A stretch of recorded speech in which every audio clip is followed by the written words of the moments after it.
friends, I am Niharika and welcome back. I have a question for you. Are you tired of office politics? Yes.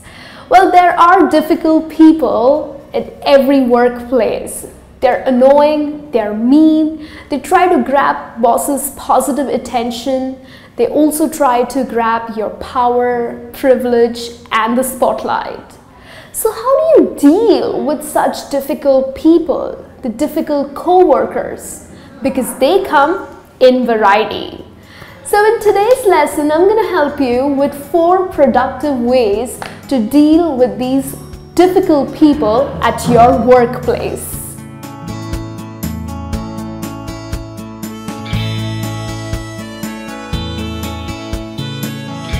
The first tip that I have for you is start out by examining yourself.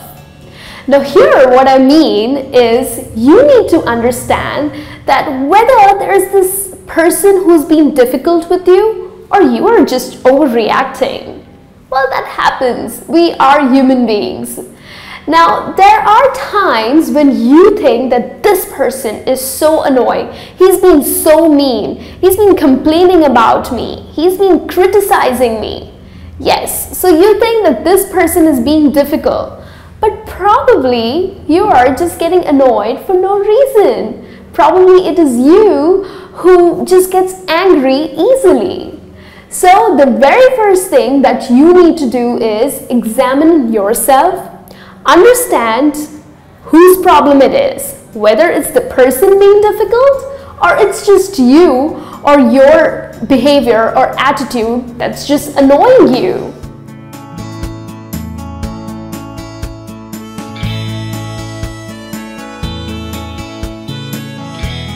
The second tip that I have for you is approach the person that you are having problems with. Now here it is important for you to have a private discussion with the person that you are having issues with. Now remember, it has to be a private discussion and not in public. And also you cannot blame or accuse or even attack that person. You can't just say that, hey, it's because of you, it's because of your action, it's impacting my work, I'm annoyed, I'm really mad at you. No, you can't do that. You need to be very subtle in your tone. Of course, you work in a corporate company. You can't start attacking people, even if that person is creating a lot of problem in your work. So make sure that you be nice, you be subtle, and you need to put across your point that yes, these are the things that you're doing and it is definitely affecting my work. So go ahead, approach that person and have a private discussion with him or her.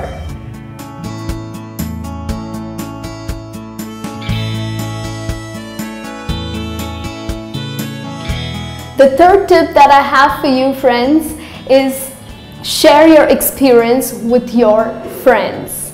Yes, of course, it's not a positive experience that I'm talking about, but there are times when you realize that a person is being very difficult and you are unable to perform well.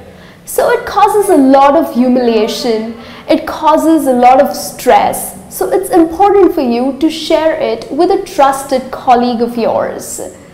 Now make sure you don't go ahead and tell everybody about this person troubling you or annoying you. Just keep it to a trusted friend or a colleague and that's about it. But you know, at times what happens is the boss supports or encourages these negative actions of that difficult person because that difficult person is trying to empower you. Now let this not affect you. Don't feel really bad about it. I understand, yes, it is painful, but then go ahead and share these things with your friend or with a colleague of yours.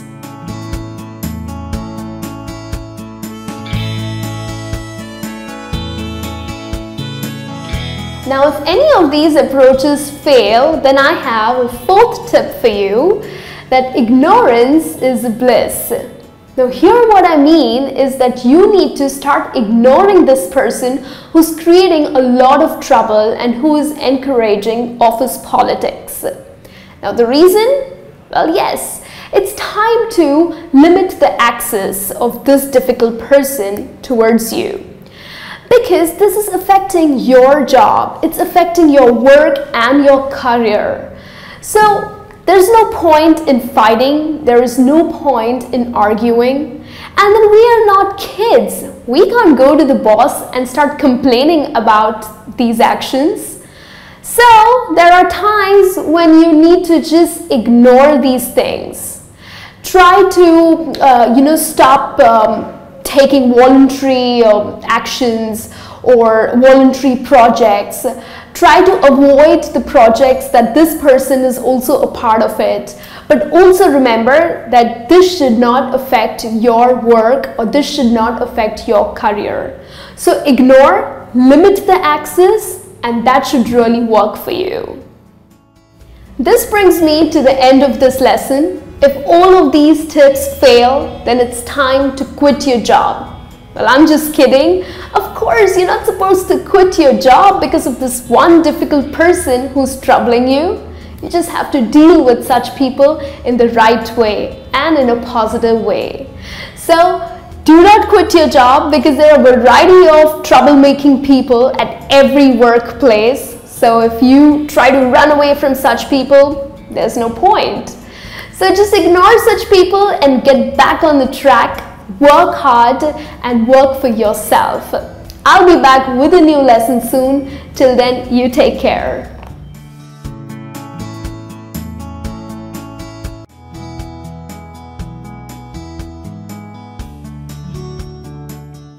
You have to make a decision. Right now, you need to decide upon something. So time's ticking. Come on, have you made up your mind? It's almost over. What do you think? Time's up. What did you think? Have you made a decision? Do you feel very panicked in such situations when you have to make a decision immediately? Then I'm sorry to tell you, but you're an indecisive person. Don't worry, it's not a negative word and we can work over your indecision. Don't worry about it. Try these tips that I'm going to share with you in this session where we are going to learn how to overcome indecision and how to be a quick decider, a person who can quickly decide and quickly make decisions. This is Skillopedia, the place to learn skills for the real world, and I am Michelle.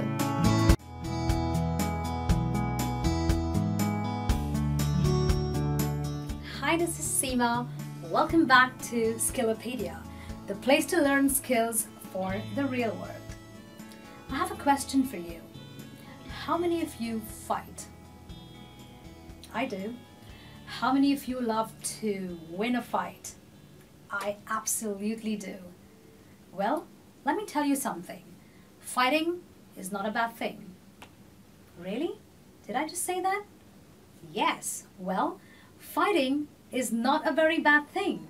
In fact, it can also be considered healthy in any relationship. It could be between friends, it could be between your husband, your spouse, or it could be between a work colleague. Because fighting only shows that each of you have different viewpoints, each of you have different opinions. However, when you are fighting, you don't have the right to be immature, you don't have the right to be judgmental, and you don't have the right to be childish. So today's session is going to deal with how you can learn to fight or argue in a very mature way. Because at the end of every fight or an argument, your aim is to have a good resolution, a good solution for whatever it is that you are fighting about.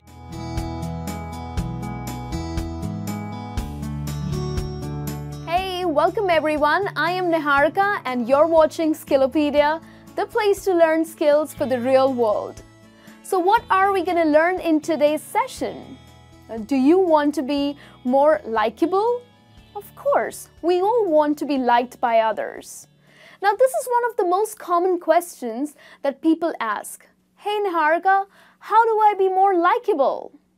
Well, people think that very few people are lucky just because it's more like a talent to be likable. But that's not true. Well, there are different ways that you can practice in order to be liked by others. So which are these ways to be more likable by others? Well, that's what we're gonna look at.